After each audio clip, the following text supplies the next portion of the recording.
ఈమె ఒక ఐపీఎస్ అండి. మనం అనుకుంటూ ఉంటాం కదా, మహిషాసురమర్దిని అని. అంటే దుర్మార్గులైన రాక్షసులను సంహరించడం.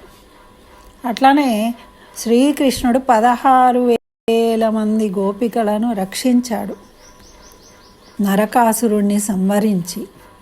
అయితే అవి ఎప్పుడో జరిగాయి కదా అనుకుంటాం కదా. ఇప్పుడు ఈ కాలంలో కూడా మహిషాసురమర్దినులు ఉన్నారు. మనలో ఆ శక్తి ఉంది అని నిరూపించింది ఈ ఐపీఎస్ మల్లికా బెనర్జీ.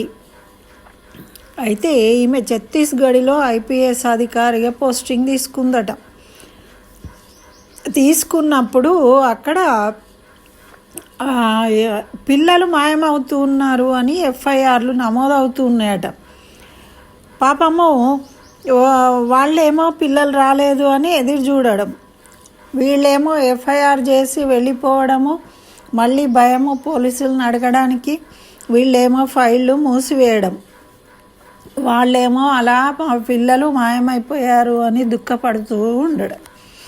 ఈ విధంగా జరుగుతూ ఉందట. ఈమె వెళ్ళినప్పుడు ఎప్పుడు అంటే 2016లో. అయితే ఈ మల్లికా బెనర్జీ ఏం చేసింది, ఇవన్నీ కూడా చూసి ఇదేదో ఉంది. ఈమె ఎప్పుడైతే ఇన్ఛార్జ్ తీసుకొని అక్కడ జాయిన్ అయిందో అప్పుడు వెంటనే అండర్ కవర్గా మారిపోయింది, ఒక సేల్స్ ఉమెన్గా మారింది. మారి ఎక్కడెక్కడైతే అమ్మాయిలు వెళ్తూ ఉంటారో బ్యూటీ పార్లర్లు, కోర్సులు నేర్చుకోవడానికి, ఇలా రద్దీ ప్రాంతాలలో ఉన్న వాటన్ని ప్లేసులలో వెతకడం మొదలుపెట్టింది. పల్లెటూర్లలోకి, గ్రామాలలోకి వెళ్ళిందట. వెళ్ళి అక్కడ ఈ పూసలు, టిక్లీలు, సేల్స్ ఉమెన్లు ఉంటారు కదా, చిన్న చిన్న ఈ పిల్లలు, ఆడపిల్లలు పెట్టుకునేటి అన్నీ అమ్మడం.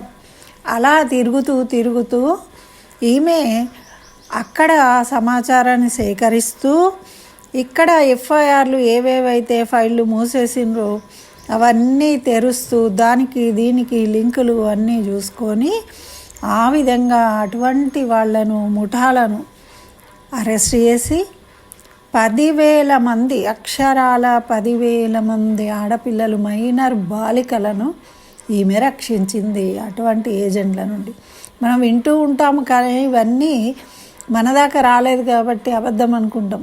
కానీ ఇప్పుడు కూడా 5 రాష్ట్రాల్లో 75,000 మంది ఆడపిల్లలు కనబడట్లేదు.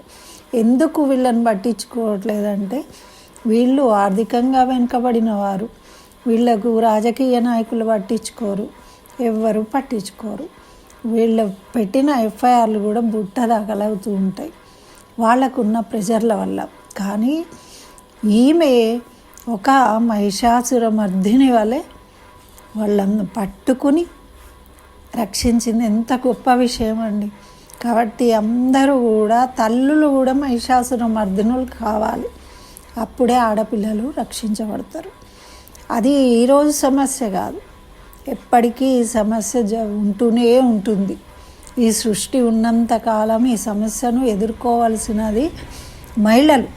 కాబట్టి మహిళలు మన ధర్మాన్ని పాటిస్తూ, మనము ధర్మంగా నడుస్తూ మనను మనం రక్షించుకోవడానికి ధీరులుగా తయారు కావాలి. అప్పుడే ఈ సమాజం బాగుంటుంది, భయపడుతుంది, మనము ఆనందంగా ఉంటాము, అందరూ ఆనందంగా ఉంటారు.